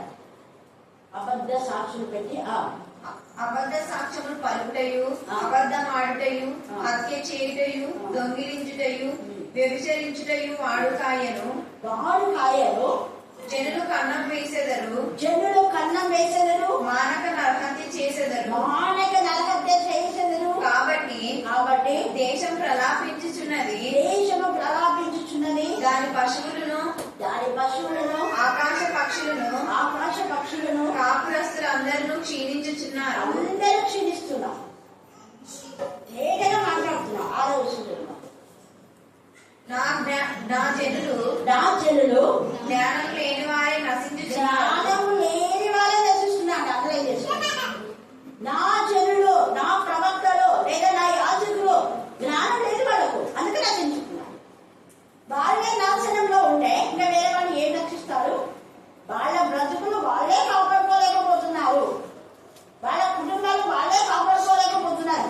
ఎంతమంది దైవజనుల పిల్లలు దేవుని విరోధమైన దౌర్జన్యం, అక్రమం, అన్యాయం, మోసం, టక్కరి, వేషధారణ, ఏలి 2 కుమారులు బలత్కారులు. యాజకులు బలత్కారులే, కొడుకులు బలత్కారంగా వేరే వాళ్ళు పాడకుండా ప్రాణదేవుడు, వీళ్ళే ప్రాణం, వీళ్ళు, వీళ్ళ భార్యలు, వీళ్ళ పిల్లలు. ఇంకా వాళ్ళకి అబ్బలు ఉంటే కూడా అబ్బలు కూడా వేరే వాళ్ళు ప్రార్థన చేయకుండా పాడకుండా, వీళ్ళు పాడకుంటే వాళ్ళు పాడాలి. వీళ్ళకి పాడమని నోటు వచ్చింది కదా, వాళ్ళు పాడాలి. వీళ్ళకు నోరు పోయి రోగాలు ఏమైనా వస్తే అప్పుడు మీరు ప్రార్థన చేయండి, మీరు వాక్యం చెప్పాలి. అందుకే తేటగా జ్ఞానం లేకుండా జనం నశిస్తున్నారు. వాళ్ళే నాశనంలో ఉన్నారు. ఎవరికి రక్షించాలి? తేటగా హోషేయ వాపోతున్నాడు. 8వ అధ్యాయం 7వ వచనం. హోషేయ 8:7. అప్పుడు తీరినారు ఉమ్. కనుక ప్రళయ వాయువు వారి కోతయగును. ప్రళయ వాయువు వారి కోతయగును. విత్తినది పైరు కాదు, విత్తనది పైరు కాదు, మొలక కాదు, మొలక కాదు. పంట ఎత్తినది అది పంటకు వచ్చిన పంట ఎత్తినది పంటకు వచ్చిన ఎడల అన్యులు దాన్ని తినివేతురు. అన్యులు ఎందుకు మీ కష్టార్జితమంతా అన్యులు ఎందుకు తింటున్నారు అంటే మీరు దేవుడికి అన్యులుగా అయిపోయినారు. దేవుని సన్నిధిలోకి వేరు, దేవునికి సమీపంగా ఉండే విత్తనది ఏది వేస్ట్ కాదు. ఈరోజే ఫోన్ చేసుకుంటున్నాం చెప్పారు, మేము పొలం వేసుకుంటున్నామక విత్తనాలు విత్తుకోవాలి, పెయింట్ చేయండి. మీ విత్తనాలు ఖచ్చితంగా దేవుడు ఆశీర్వదిస్తారు. దేవుని సన్నిధిలో మీరు వాక్యం అనే విత్తనం మీలో విత్తబడుతున్నారు. వాక్యం అనే విత్తనం ఎవరి విధమైతే విత్తబడుతుందో ఖచ్చితంగా 100% మీ విత్తనాలు కూడా అక్కడ ఫలిస్తాయి. వాక్యం మీ హృదయం నుంచి విత్తకుండా కొనిపోబడిందంటే అక్కడ కాపులు వచ్చి కొనిపోతాయి. అన్యులు, పక్షులు, కాపులు, పశువులు, అన్యులకు నీ కష్టాలు చేయించుకుపోతుంది. లేదు అంటే వాక్యం హృదయంలో నింపబడుతుంది. వాక్యంతో నింపబడితే ఈ వాక్యమే నీ పొలంలో కాపాడుతుంది. ఈ వాక్యమే నీకు క్షేమస్తుంది. వేరే వాళ్ళు నీ పైన నేరాలు చేస్తే వారు చిక్కులు తలచుకొని వెళ్ళిపోయేలా చేస్తాడు. వాక్యమే అందుకే వాక్యమే మనకు ఆధారమై ఉండాలి. యోహాను సువార్త 10:1-10 చదువుకోండి. నిజమైన కాపరి ఆ యొక్క గొర్రెలను పిలుస్తాడు, ముందుకు వెళ్తాడు, నడిపిస్తాడు. గొర్రెలు కాపరి స్వరాన్ని వింటాయి, వేరే వాళ్ళ స్వరాన్ని వినవు. తర్వాత గొర్రెల కోసమే కాపరి ప్రాణం ఇస్తారు, కానీ గొర్రెల ప్రాణం చేయడానికి త్యాండి అనుకుంటా చేయాలి.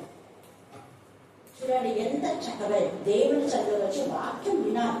వాక్యం వినడమే ముఖ్యం. అలాగే మనం చూస్తే ఇర్మియా 23:5 చదవండి. ఇర్మియా 23:5. యెహోవా ఇలాగా ఆజ్ఞాపిస్తున్నాడు, రాబో దినములలో నేను దావీదునకు నీతి చిగురు పుట్టించెదను. రాబో దినంలో దావీదుకు నీతి చిగురు పుట్టించడం ఆయనే చేస్తాడు. చదువు. అతడు రాజై ఏసయ్య రాజ్యంలో ఉండాలి. మరి ఆయన మనకు రాజుగా ఉన్నారా, లోకస్తులు రాజుగా ఉన్నారు? మనుషులు నమ్ముకున్నాడు కంటే యెహోవాను ఆశ్రయించడా అంటే నువ్వు అధికారం నమ్ముకొని, వాళ్ళని నమ్ముకొని, వీళ్ళ నక్షత్రం జాతులు నమ్ముకొని వాళ్ళ దగ్గరికి ఇంత దగ్గరికి పోతే బతుకులు అంతే. ఏసై నమ్ము, వాక్యమే ఏసై అంటే వాక్యం నమ్ముకోవాలి, వాక్యంతో నింపబడాలి. వాక్యమే ఆధారం, వాక్యమే బలం, వాక్యమే శక్తి, వాక్యమే ఐశ్వర్యం. తేలిక ఇక్కడ ఉంది, మీరు కండక్ట్ చేయండి. ఇర్మియా 33:15. ఆ దినములలో ఆ కాలమందే నేను దావీదునకు నీతి చిగురును మొలిపించెదను. ఇక్కడ కూడా నీతి చిగురు, ఆ చిగురే యేసయ్య. అది పరిశుద్ధమైన చిగురు. హృదయం పరిశుద్ధంగా ఉండాలి. సహింపగలగాని మాత్రం ఈ శాపలా వద్దు. ఎంత తేడాగా 52:4 ఎంత తేడాగా నీతి చిగురు. కాబట్టి ఈ సమయంలో మనం జ్ఞాపకం చేసుకుందాం. దేవునికి మహిమకరంగా మన బ్రతుకులు మార్చుకొని దేవునికి ఇష్టంగా ఉన్నాం. దేవుడు ఈ లేఖ భాగాన్ని దేవునికి ఆశీర్వదించుగాక. ఆమేన్, ఆమేన్. చివరి ప్రార్థన. Mary teacher. కృపా సత్య సంపూర్ణ సమాధానకర్త మనందరైన దేవానికి చెబుతుంది. నిన్న నేడు నిరంతరం మనందరినీ పరిపాలిస్తున్న మా గొప్ప రాజా, మీ పరిశుద్ధ పాదములకు అనేకములైన నమస్కారం. పరిశుద్ధుడా, నీవు పరిశుద్ధులు కనుక మేము కూడా పరిశుద్ధులుగా ఉండాలని ఆశిస్తున్నాం. ఆయన యేసయ్యా తండ్రి, నీవు పరిశుద్ధమైన జీవితం తండ్రి.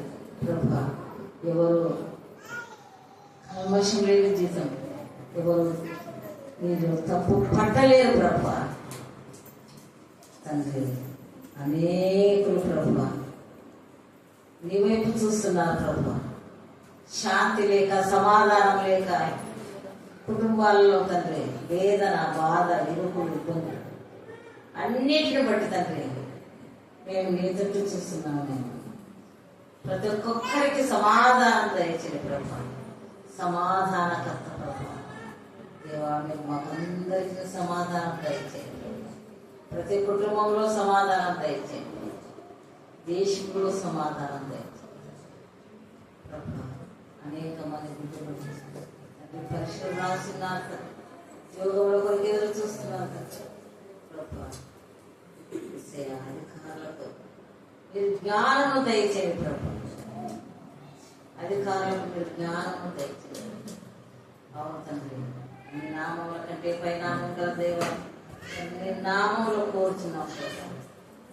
ప్రతి ఒక్కొక్క తండ్రి నామం బలమైన శక్తి గలదు, సర్వ రోగములను స్వస్థపరచు. సర్వాధికారి గలదు నామం ప్రభు. నీకు స్తుతిస్తూ తండ్రి, మా యొక్క తలపులను, మా యొక్క వేదనలు, బాధలు వాటన్నిటి వాటిని చేయించడం మాకు మీ యొక్క శక్తిని దయచేయండి, శక్తిని దయచేయండి.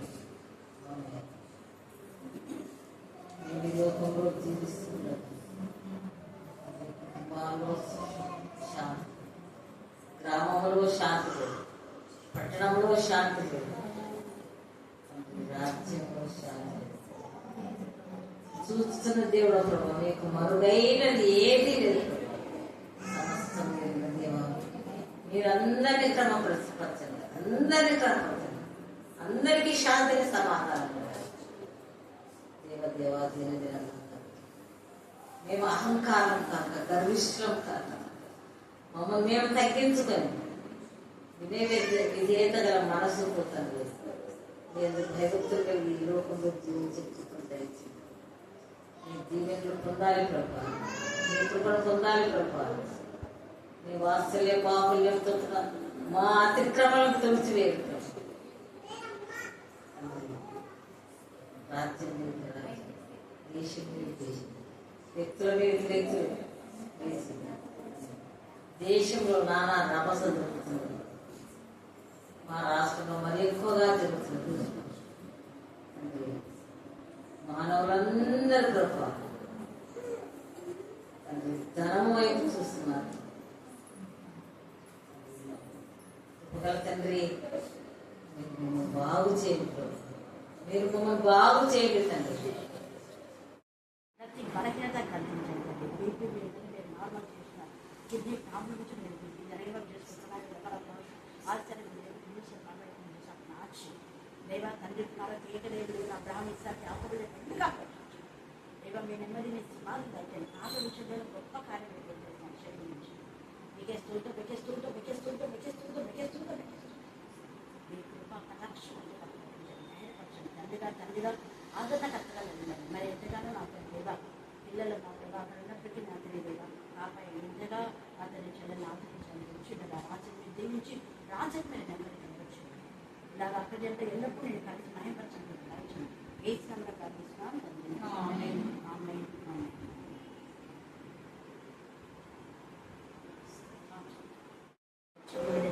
ఎంత గొప్ప కార్యం చేస్తాను. బిడ్డ కోర్సు పూర్తి చేసుకొని నేను ఇక్కడ ఈ ఖాళీ సమయంలో ఎక్కువ వాక్యంతో నింపమని ప్రారంభించాను. బిడ్డ జీవితం బ్రైట్ ఫ్యూచర్ మీరు దాయించండి. విశ్వశక్తుల్ని కూడా మీరు లాయపరచండి. దేవ మీకే స్తోత్రం. పెద్ద విషయంలో కూడా మీరు కృప దాయించమని ప్రార్థిస్తున్నాం తండ్రి. దేవ నా సభనాథాన్ని మీకు మహిమకరమైన విధానంలో మాట్లాడుకుంటాం. కుమారుడు నా తల్లి రావును కూడా మీకు జ్ఞానాత్మకమైన కుమారుడు ఎక్కడ పనిచేస్తున్నా నేను కనపరచానికి మీకు దాయించమని సాధనకి లయపరిచి నేను స్థుతిస్తూ ఏ స్థానంలో ప్రార్థిస్తున్నాం తండ్రి. ఆమేన్. బాగుంది. చిన్నప్పుడు ఎంత సంతోషంగా ఉండేది. అలాంటి సంతోషం దయచేయండి. ఏ స్నానం ప్రార్థిస్తున్నాం తండ్రి. God bless you.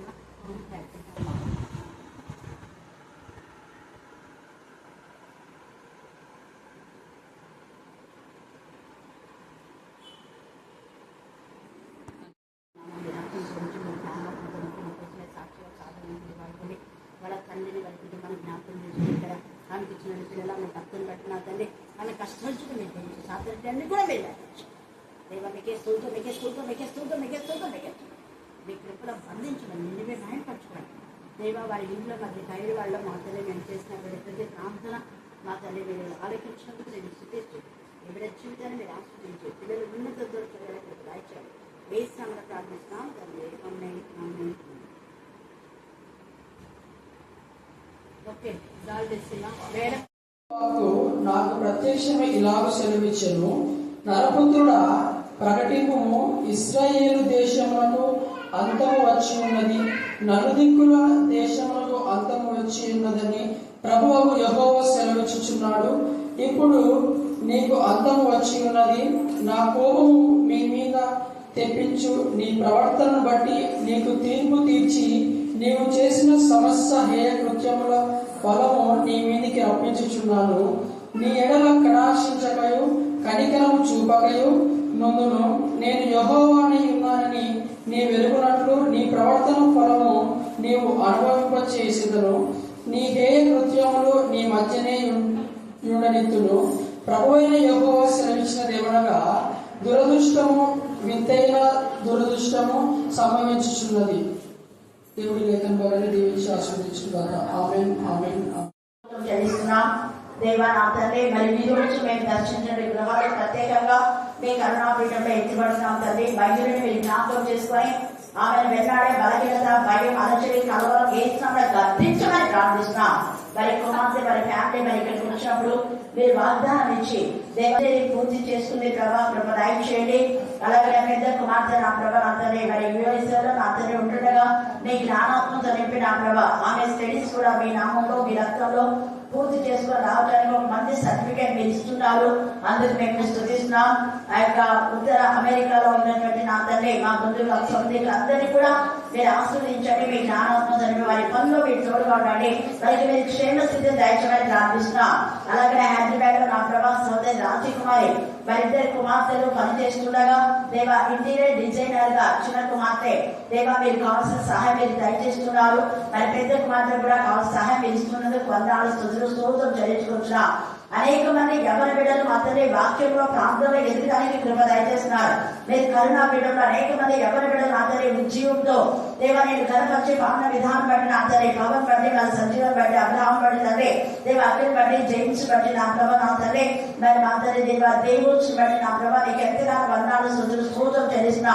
బాబులు కన్న మీరు జ్ఞాపకం చేస్తున్న ప్రభా సెలవు మరి అలాగే చిన్నాన్ని మగి నా ప్రభా స్వరూప దేవా బిడ్డలకు మీరు ఇచ్చిన ఆసక్తి కమ్మను బట్టి మేము స్తుతిస్తున్నాం. ఎల్లప్పుడు నేను హత్తుకొని ఆనుకుని జీవించడానికి మీ కృపాస్థానం దయచేగాక. దేవ నా ప్రభ అలాగే నా ప్రభ నా తల్లి శీలను బట్టి నా ప్రభ మమత జ్ఞాపకం చేసుకొని ఏ విషయంలో పడిపోకుండా నానాటికి వాక్యం ద్వారా అభివృద్ధి చెంది దేవ మేము ఆత్మలో వర్ధిలైన రకాలము మీరు మమ్మల్ని వర్ధిలే చేసే దేవుడు లైఫ్ లో ఎవరు ఎప్పుడు మర్చిపోకుండా మీ కృపాస్థానం దయచేగాక. దేవ మీకే స్తోత్రం, మీకే స్తోత్రం, మీకే స్తోత్రం, మీకే స్తోత్రం, మీకే స్తోత్రం. మరింతని ప్రతి గర్భిణీ స్త్రీకి మీరు సుఖప్రసవం ఇస్తున్నారు.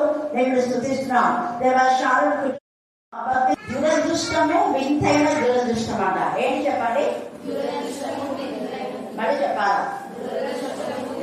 దురదృష్టము వింతైన దురదృష్టము అని యెహెజ్కేలుతో తండ్రి అయిన దేవుడు తెలియజేస్తున్నాడు.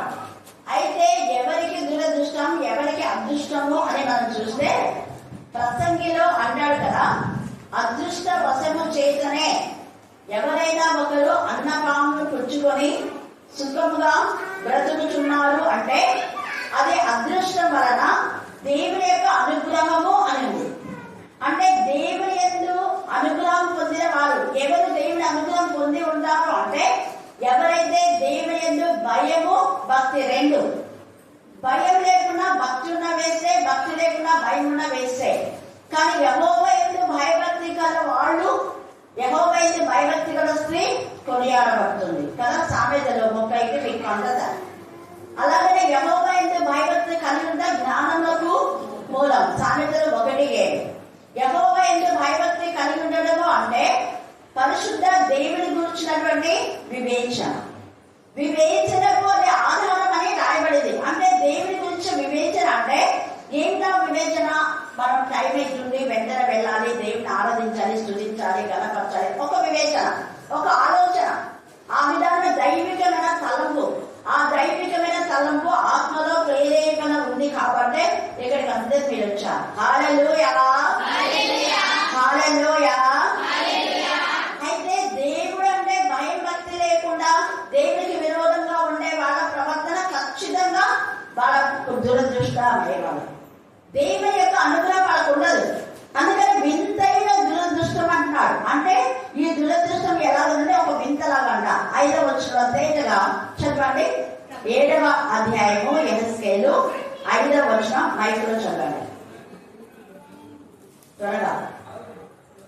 ప్రభు అయిన యెహోవా సెలవిచ్చినదేమనగా దురదృష్టము వింతైన దురదృష్టము సంభవించుచున్నది, అంతము వచ్చుచున్నది, అంతము వచ్చుచున్నది, అంతమే వచ్చుచున్నది, అంతమే వచ్చుచున్నది.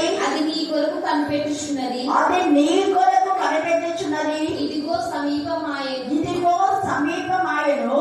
దేశ నివాసులారా, దేశ నివాసులారా, మీ మీదికి దుర్దినము వచ్చుచున్నది, మీ మీదికి దుర్దినము వచ్చుచున్నది, సమయము వచ్చుచున్నది, సమయము వచ్చుచున్నది, దినము సమీపమాయెను. దినము సమీపమాయెను. ఉత్సాహధ్వని కాదు, ఉత్సాహధ్వని కాదు, శ్రమధ్వనియే శ్రమ ధ్వనియే పర్వతముల మీద వినబడుచున్నది. పర్వతముల మీద వినబడుచున్నది. ఇంకా కొంతసేపటికి నేను నా క్రోధం నీ మీద కుమ్మరింతును, నీ మీద నా కోపమును నెరవేర్చుచు నీ ప్రవర్తన బట్టి నీకు తీర్పు తీర్చి నీ సమస్త హేయ కృత్యముల ఫలము నీ మీదికి రప్పించదు. తేడగా నీ నీ నీ వ్యక్తిగతంగా ఎవరి ప్రవర్తన ఫలము వాళ్ళు అనుభవించేలా చేస్తారు. నిజంగా మన ప్రవర్తన ఏ విధంగా ఉంది అర్థం చేసుకోవాలి. చాలా మంది యూత్ ఈ రోజు అంటే నేను వెళ్ళిన చూడంతా ఎక్కువగా యూత్ మరి ప్రార్థన చేయించుకుంటుంటారు. ఇక్కడికి నాగపూర్ లో ఇంజనీరింగ్ చేసిన అమ్మాయి వాళ్ళ అక్క యుఎస్ఏలో ఉంది. వాళ్ళు చెప్పే కదా 5 డిస్టిక్లకు అగ్రికల్చర్ ఆఫీసర్ అనమాట. వాళ్ళ ఫ్యామిలీ వచ్చింది. ఆ పాప ఎప్పుడు కూడా స్మైల్ గా ఉంది. అంటే అసలు లైఫ్ లో ఎప్పుడు ఏడ్చినట్టుగా నేను చూడాలి. చిన్నప్పటి నుంచి నాకు తెలుసు, చాలా సంవత్సరాలుగా. సో ఒక 20 years నేను వాళ్ళని కలవలేదన్నమాట. చిన్నప్పుడు ఆ పిల్లలతో నేను అప్పుడప్పుడు తిరుపతి వెళ్ళి వాళ్ళ ఇంట్లో కూడా చాలా సార్లు నేను స్పెండ్ చేశాను. కానీ 2000 నుంచి నేను వాళ్ళని కలవలే. అయితే 2020లో వచ్చాను వాళ్ళ దగ్గరికి. ఎంతగా ఆ పాప కారు దిగితేనే ఎట్లా ఏడ్చేసిందంటే అంత ఏడ్చేసింది. ఇంత ఆనందంగా ఉన్న పిల్లకి ఎందుకు ఇంత ఏడుస్తుంది అని ఇంకా లోపలికి వచ్చిన తర్వాత నన్ను పట్టుకొని అక్క పాప కోసం ప్రేర్ చేయరా అనేది. ఏంటమ్మా అంటే పాప ఇప్పుడు ఇంజనీరింగ్ ఫస్ట్ ఇయర్ నాగ్పూర్లో చదువుతా ఉంది. ఒక నిజంగా భయంకరమైనటువంటి విమానంలో ఒక పాప కొన్ని శబ్దాలు వినడం, దురాత్మ తన భయపెట్టి ఎన్ని రోజులు బ్రతకను చచ్చిపోతావు అని ఆ శబ్దాలు. తర్వాత కర్మాఫీఠంలో ప్రార్థన చేసిన ఒకేసారి నేను ప్రార్థన చేసింది. అద్భుత రీతిగా బాగుంది. ఈరోజు సాక్ష్యం కృష్ణవేణి బాగుంది కదా. మయూరి వాళ్ళ పాప శైని ఎంత సంతోషంతో మళ్ళీ ప్రేమ చెప్తున్నా. అప్పటి నుంచి ఇంతవరకు కూడా ఏ విధంగా చాలా స్పిరిచువల్ ఆ పాప. నేను ఎందుకు చెప్తున్నా అంటే ఆత్మీయంగా ఉన్నవాళ్ళు ఏ మాత్రం కూడా ఆత్మీయ స్థితి కోల్పోతే వెంటనే సైతం చూస్తారు. గుర్తుపెట్టుకో, చిన్నప్పటి నుంచి ఆత్మీయంగా పెరిగినటువంటి ఫ్యామిలీ వాళ్ళు ప్రతి ఫ్రైడే అక్కడ జరిగేది. కొన్ని సంవత్సరాలుగా దాదాపు అంటే నేను ఇక్కడ గూడూరుకు వచ్చే వరకు కూడా వాళ్ళ దగ్గరనే జరిగేది. వచ్చిన తర్వాత కూడా అప్పుడప్పుడు నేను వెళ్ళేదాన్ని. ఆ తర్వాతనే ఇక్కడ స్టార్ట్ చేయడం జరిగింది. 12 గంటల వరకు రాత్రి 12 దాకా కూడా అంటే నైట్ రేస్ ఎప్పుడు నైట్ రేస్ జరిగేది అక్కడ ఫ్రైడే. ఆ నైట్ రేస్ అంతా 12 దాకా కూడా వచ్చేవాళ్ళు పేషెంట్స్. అంటే అనేకమైన రకరకాల వ్యాధులు కలవాలి వేరే వేరే ఊళ్ళ నుంచి కూడా. వాళ్ళ ఇల్లంతా నిండిపోయింది. అంత ఆత్మీయంగా ఉన్న వాళ్ళ కుటుంబంలో మరి ఆ పాప ఎందుకు మా ఫ్యామిలీలో ఈ విధానంలో తన అసలు ఎంతగా కృంగిపోయిందో ఇప్పుడు బాగుంది. వాళ్ళక అమెరికాలో ఉత్తర అమెరికాలో ఉంది. మీరు ఆ కుటుంబం కోసం ప్రాణం చేయండి. దానికి నేను ఒకటే అన్నా, ఆత్మలో ఎప్పుడు తగ్గిపోతే ఇదే వస్తాయి. ఇప్పుడు మనస్తే వాళ్ళ తల్లి కంటే అలా కాదు, తన బలహీనతగా నర్వ్స్ వీక్నెస్ గా ఉండింది. ఈరోజు కాల్ చేసుకుని నేను వెళ్ళాను. అలాగా నేను అన్నా వాక్యం బాగా చదువుతున్నామంటే ఉదయం ఒక అధ్యాయం రాత్రి ఒక అధ్యాయంతో కాదమ్మా, మనం ఒక వ్యక్తితో బ్రతకలేమో, ఎక్కువ వాక్యంతో మనం చదవాలి అనేసి 3వ యోహాను ప్రియుడా నీ ఆత్మ వర్ధిల్చున్న కొద్ది నువ్వు అన్ని విషయంలో వర్ధిల్చు సౌఖ్యంగా ఉండాలి.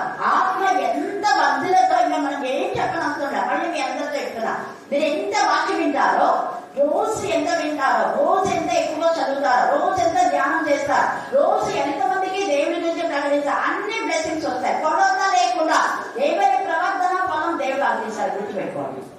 ఇప్పుడు అన్నాను ఇంకా నువ్వు జాబ్ లో చేరే వరకు కూడా దేవుడిచ్చిన సమయం రోజుకు 20 అధ్యాయాలు కూడా చదవచ్చమ్మా. చదువు, ఒక అధ్యాయం కండక్ట్ చేసుకో. ఇది నీకు భవిష్యత్తులో నీ వృద్ధుల ఆప్యం వరకు కూడా ఇదే నీకు బ్లెస్సింగ్. నాకు అదే బ్లెస్సింగ్స్ కాబట్టి ఒకప్పుడు కండక్ట్ చేసిన వాక్యాలే ఇప్పుడు నాకు ఆశీర్వాదకరంగా ఉన్నాయి. చెప్పినప్పుడు సంతోషించారు. ఇక్కడ కూడా అంటున్నాడు వీళ్ళకి ఎందుకు దురదృష్ట మరి సంభవిస్తుందంటే భయం లేదు, నిర్లక్ష్యం అన్నమాట. పోదాంలే ఈ రోజు కాకుండా రేపు పోదాంలే, ఈ రోజు చదవకుండా రేపు చదువుదాంలే, ఈ రోజు చేయకపోతే రేపు ప్రార్థన చేద్దాంలే, ఇలాగా ఇంకొక రోజు అనుకున్న విధానంలో అపవాది శోధించి పూర్తిగా పడిపోయి వెక్స్ అయిపోయి ఇంకా అప్పుడు దేవుడా అందుకే అంటాడు ఇక్కడ వింతైన దురదృష్టం అని. వాళ్ళు అనుకోని విధానంలో దురదృష్టం సంభవించుచున్నది అన్నాడు కదా. ఇంకా ఎంత చక్కగా అంతం వచ్చుచున్నది. చాలా ఇప్పుడు కూడా మనకి చివరి రోజులు కాబట్టి వేసే రాకల్లో భయంకరమైన భూకంపాలు వస్తాయి, భయోత్పాతాలు ఉంటాయి. అనుకోని విధానంలో ఎక్కడెక్కడో ఎన్నెన్నో జరుగుతూ ఉన్నాయి. కొంతమంది అంటే తెలియకుండా ఎక్కడెక్కడో కొనిపోబన్నారని కూడా వార్తలు, అవి ఎంత వాస్తవమో తెలియదు మనకు, కానీ వార్తలు అయితే వినపడుతున్నాయి. తర్వాత భయంకరమైనటువంటి వరదల్లో జపాన్ అంతా కూడా ఎంత హోరెత్తి వరదలు, అసలు జపాన్ ఇంకా కూర్చుంది అన్న సిచ్యువేషన్ లో ఉండింది. కాబట్టి ఇవన్నీ జరుగుతున్నప్పుడు మనం భయపడి మన ప్రవర్తన సరి చేసుకోవాలి. అది అక్కడ ఎంత వాక్యం విన్నాం, ఎంత వాక్యం చదివినాం, ఎంత మందికి చెప్పామన్నది కాదు ముఖ్యం. మరి వాక్యం విని వాక్యం చదువుతున్న ప్రవర్తన అలాగే ఉంటే ఏమొస్తుంది? దురదృష్టం. వింతైన దురదృష్టం. నువ్వు అనుకున్నటువంటి దురదృష్టం ఇంకా కొంతమందిని మనం అనుకుంటాం వీళ్ళు చనిపోరు, ఖచ్చితంగా బ్రతుకుతారని. మన విశ్వాసం ఉంటే సురక్షణ స్త్రీ వాళ్ళ కుమార్తె చావు బ్రతుకు మధ్య ఉంది కదా. ఆమె ఎంత విశ్వాసం కలిగింది, నీకు నేను చేయనమ్మా, నా పిల్లల కోసమే నేను వచ్చాను అని ఏసయ్య అన్నా కూడా అన్నాడు. ఎంతసేపు ఒప్పుకోలేదు ఏసయ్య. అలాగనే మేము కూర్చాడితే కుక్క పిల్లలకు రొట్టె వేసి తరగమంటే మేము కుక్కలమే ప్రభువా, బల్ల కింద పడే ముక్కలన్నా మాకు ఇయ్యరా? వెంటనే నీ విశ్వాసం బట్టి నీ బిడ్డ ఇప్పుడే ఈ టైం ఏ టైం అయితే ఏ టైంలో చెప్పాడో అక్కడ ఎక్కడో ఉంది కుమార్తె. కానీ అదే సమయంలో కుమార్తె స్వస్థత జరిగింది. చావు బ్రతుకుల మధ్య నుంచి బ్రతికించబడింది. నేను అందుకే మీ పిల్లలు బ్రతకాలన్నా, జీవించాలన్నా, మీ పిల్లలు ఆరోగ్యవంతులుగా ఉండాలన్నా, మీ పిల్లలకు సరైన సమయంలో ఉద్యోగాలు రావాలన్నా, మీ పిల్లలు బ్లెస్సెడ్ కావాలన్నా దేవుడికి ఇవ్వాల్సిన సమయం మనం ఇవ్వాలి. దేవుని సన్నిధిలో మనం ఎంతగా మనం ఉంటామో అంత ఆశీర్వాదాలు. ఆయన ఎవరికి రుణస్తుగాడు. నా సన్నిధిలో ఒక దినం గడపడం 1000 దినముల కంటే శ్రేష్టం. 1000 దినాల కంటే శ్రేష్టం కదని ఒక్కరోజు గడపమని కాదకండి, అది కాదు. అంటే నీకు 1000 రోజులు ఆశీర్వాదం. ఒక్క రోజు నువ్వు గడపకపోతే 1000 రోజులు శాపం. ఇంకా మీరే క్యాల్కులేట్ చేస్తారు. ఒక్క రోజు గడిపితే 1000 రోజుల ఆనందం, ఆశీర్వాదం, 1000 రోజుల బలం, 1000 రోజులటువంటి నువ్వు సంపాదించే జీవితం కూడా బ్లెస్సెడ్ అవుతుంది. ఒక్క రోజు గడపకపోతే 1000 రోజుల జీతం నష్టమైపోతుంది. 1000 రోజులు అంటే 1000 రోజులు అంటే ఎంత? 3 నెలలు కదా. 3 నెలలు ఇంకా ఎక్కువనే కదా. 3 సంవత్సరాలు బెడ్లో పడాల్సి వస్తుంది. ఇవి క్యాల్కులేట్ చేయక మనమేమి అమ్మ ఒక్క రోజు గడిపితే 1000 రోజులు కదా, ఇంకా చాలా 20 రోజులు కదా, మళ్ళీ 1000 రోజులు తర్వాత అంటే ఆగాలమ్మా. ఒక్క రోజు గడపకపోతే 1000 రోజుల నష్టం. కాబట్టి మనం ఎప్పుడు కూడా ఆలోచించుకోవాలి. దేవా ఒక్క రోజులో 1000 సంవత్సరాలు లేదా 1000 రోజుల యొక్క ఆశీర్వాదం నాకు వస్తే 1000 సంవత్సరాలు దేవుని సంఘం మనం ఉంటాం. ఇక్కడ అనుదినం గడిపితే కొన్ని 1000 సంవత్సరాలు క్యాలిక్యులేషన్స్ ఇవే. నువ్వు ఇక్కడంటే 100 సంవత్సరాల కంటే ఎక్కువ బతుకావు. 100 సంవత్సరాల్లో ప్రతిదినం మన దేవుని సంఘంలో గడిపితే అక్కడ 100 సంవత్సరాలు ఒకవేళ బ్రతికినా, ఒకవేళ అంటున్నాడు అది 30 చనిపోవచ్చు, 40 చనిపోవచ్చు, మేబీ ఎప్పుడైనా చనిపోవచ్చు. కానీ మానవుడి యొక్క ఆయుష్ 70 అన్నాడు, 80 అన్నాడు. ఒకవేళ 110 కూడా బ్రతికేయాలి అనుకుందాం. కానీ ఆ సంవత్సరాలు అందరిలో ప్రతిరోజు మానవ దేవుని స్తుతిస్తే అక్కడ ఏమవుతుందంటే యుగాలు ఎన్ని యుగాలు అంత ఉండకూడదు. అది సీక్రెట్. యుగం అంటే కొన్ని 1000 సంవత్సరాలు అంట. ఇన్ని వేలు రాయదు అక్కడ, కొన్ని వేలు. ఒక యుగం అంటే కొన్ని వేలు. అలాగే ఎన్ని యుగాలు దేవుళ్ళో మనం ఆనందిస్తాం. అలాగే దేవుళ్ళో మనం ఎల్లప్పుడూ ఆనందించడానికి మనం అనుదినము ఆయన గడపడం చేయాలి, ఆయన జ్ఞానవందనం చేయాలి, ఉపదేశాన్ని ఏం చేయాలా వినాలి. ఇక్కడ మనం చూస్తే దావీదు యోనాతాను గురించి మనం చూసుకున్నాం. మీరు ఆ యొక్క 17 నుంచి 20, 21 కూడా చదివితే ఈ యొక్క దావీదును చంపాలని సౌలు ఎంత ప్లాన్ వేస్తాడు. అయితే యోనాతాను 18, 19 అధ్యాయంలో వాళ్ళ నిబంధన చేసుకుంటారు. మా నాన్నతో నీకు ఎలాంటి హాని జరగకుండా నేను చూస్తానని చెప్పి యోనాతాను చెప్పి నువ్వు ఖచ్చితంగా రాజు అవుతా ఉంటావు. ఆ మాట ఎంత బాగుంది. హల్లెలూయా, హల్లెలూయా. తండ్రేమో దావీదు రాజు కాకుండా యోనాతాను రాజు కావాలని తండ్రి ప్రయత్నం. కానీ కొడుకైన యోనాతాను ఏమన్నాడు? నువ్వు ఖచ్చితంగా రాజు అవుతావు, యెహోవాయే నా సాక్షి అన్నాడు. నువ్వు ఖచ్చితంగా రాజు అంటే దాని ఇన్నర్ మీనింగ్ ఏంటి? యోనాతాను చచ్చిపోతుందే, నేను ఖచ్చితంగా చనిపోతాను, నాకు తెలుసు, నువ్వు రాజు అవుతావు. మా నాన్న కూడా చస్తాడు నాకు తెలుసు, ఎందుకంటే మా నాన్న విషయం చూడు. దురదృష్టం, వింతైన దురదృష్టం. అర్థం కాలేదు అసలు సౌలుకు. తాను తన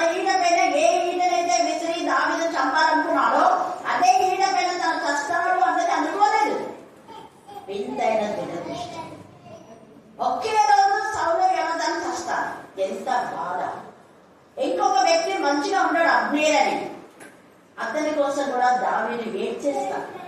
హల్లెలూయా హల్లెలూయా. అలాగే అబ్షాలోము కూడా దావీదుని చంపాలనుకుంటాడు, అనుకోడు తను చేస్తాడని. దురదృష్టం అంటే అదే, దురదృష్టం అంటే అదే. అయితే నువ్వు దేవుని ఎందుకు డైరెక్ట్ కదా వాళ్ళను అదృష్టం వెతుక్కుంటూ వస్తుంది. మరి మనం దురదృష్టంలో ఉన్నామా అదృష్టంలో ఉన్నామా? గొడవ కాసినటువంటి దావీదు రాజు అవుతానని అనుకున్నాడా? అనుకోలేదు. గొలియాతుని చంపుతానని అనుకున్నాడా? అనుకోలేదు. అనుకోని విధంగా అదృష్టం వెతుక్కుంటూ వచ్చింది. గొలియాతుని చంపాడు. రాజు యొక్క కుమార్తెను వివాహం చేసుకున్నాడు. రాజు కల్లుడైపోయినాడు. ఆ తర్వాత రాజు ఎంత గొప్ప రాజు కావడం పక్కన పెట్టేస్తే రారాజు అయిన యేసయ్యకు ముద్దాత అయిపోయాడు.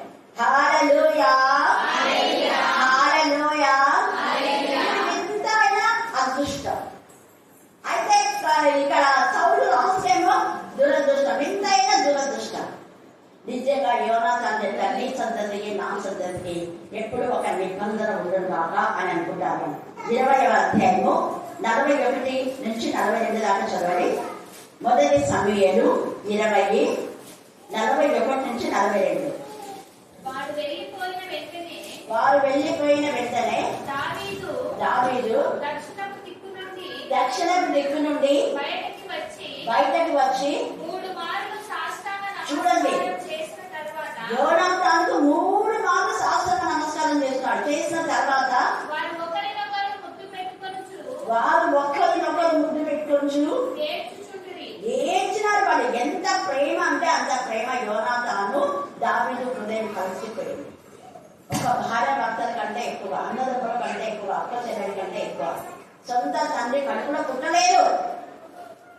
తండ్రి పైననే నేరారోపణ చేసేలాగున్నాడు యోనాతాను. చేశాడు కూడా. తన తండ్రి తప్పును ఎప్పుడు సమర్థించలేదు. ఎందుకు నన్ను నువ్వు చేసింది అవివేక పనులు, అసలు నీకు విశ్వాస ఘాతులు అన్నట్టు చాలా మంది నాన్న గర్తిస్తారు. ఒకరోజు దూరం చేయలేదు.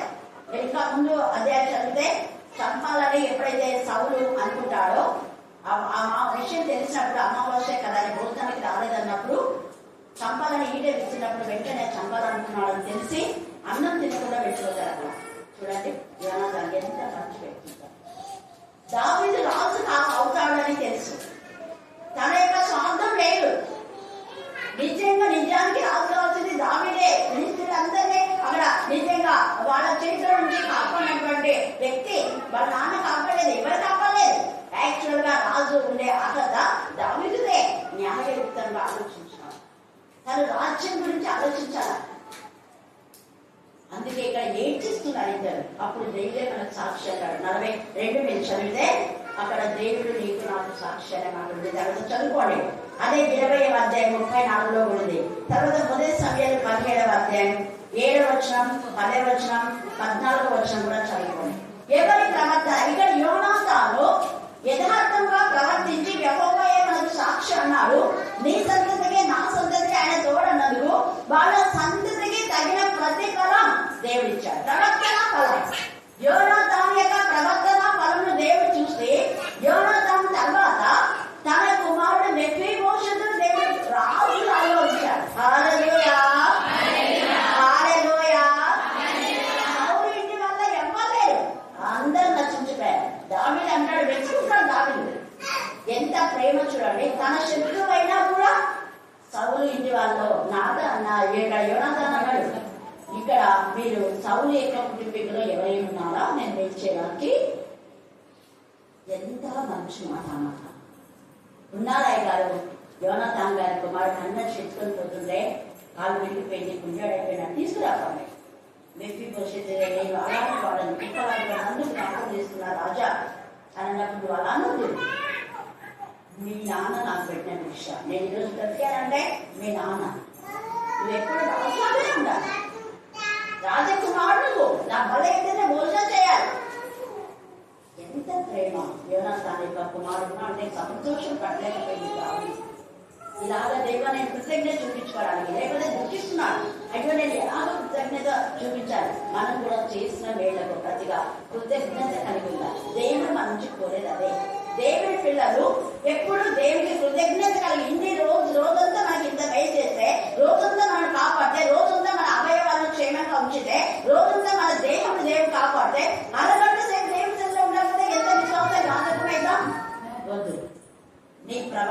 ఫలపు వాడు. నీ తల్లిదండ్రులు నీ పిల్లలను ఆశీర్దిస్తాడు. మెఫీబోషెత్ అలా ఆశీర్దించబడతారని యోనాతాను అనుకోలేదు, కానీ దేవుడికి తెలుసు. దేవా, నేను నా మంచి చేస్తే నా పిల్లలు మంచి చేస్తాను. కింగ్ సౌలు చెప్పి ఆలోచన ఉన్నాడు. వాళ్ళ కొడుకు ఎవరు రాజు కాదు, అందరూ వచ్చారు. యోనాతాన్ మంచుడే. యోనాతాన్ మంచుడైనా తండ్రి పాపము యోనాతాన్ బొడిలో పోయేవాడు. తల్లిదండ్రులేక పాపం పిల్లల బొడిలో పొడిచిపోస్తాడు దేవుడు. అందుకని అంటున్నాడు ఇక్కడ దురదృష్టము, వింతైన దురదృష్టం అంటుంది. అందరూ వచ్చేసింది.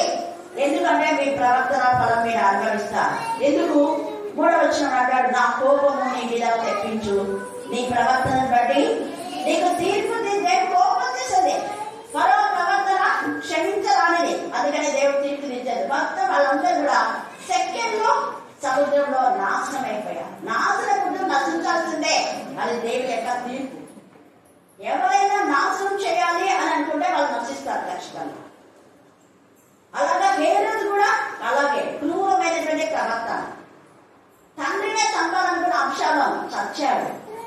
ఈ రాత్రి వేళ మన బ్రతుకులు, మన ప్రవర్తన ఎక్కవేలు దేవునికి వినీత చూపించి ధైర్యంగా ఉంది. వాక్యంలో అన్ని చెడుల మధ్య ఉండి కూడా భయపడి ఆమె దేవునికి విరోధంగా పెంచలేదు కుమార్ని. భయభక్తి గల కుమారుగా పెంచిన అంత ప్రతికూల పరిస్థితుల్లో కూడా మనకింత విలువగా వాక్యం ఉంటే మరి మన పిల్లలు పెంచుతున్నామా? ఎంత చిన్నగా చెప్పిందో మోసే పాలించుకున్నాం. చెవులలో ఇస్రాయేలు దేవుని కుమారుడు, నువ్వు బ్రతికావు, చావలసింది. రోజు ఎవరికి పక్క వాళ్ళకి వినపడుతున్నా, చుట్టంతా రాజులు రాజే పరివారం ఎప్పుడు తిరుగుతూనే ఉంటారు. అలాంటి పరిస్థితుల్లో మోషేను దేవుడి ప్రవక్తగా పెంచింది కాబట్టి దేవుడు ఎంతగా ఆశ్రయించి 3 పిల్లలను బ్లెస్సింగ్ చేశాడు. హల్లెలూయా, హల్లెలూయా. ప్రవర్తన ఫలం. హగ్గయి 2వ అధ్యాయం 7వ వచనం చదవండి. హగ్గయి 2వ అధ్యాయము 7వ వచనం. నేను అన్ని జనులందరికీ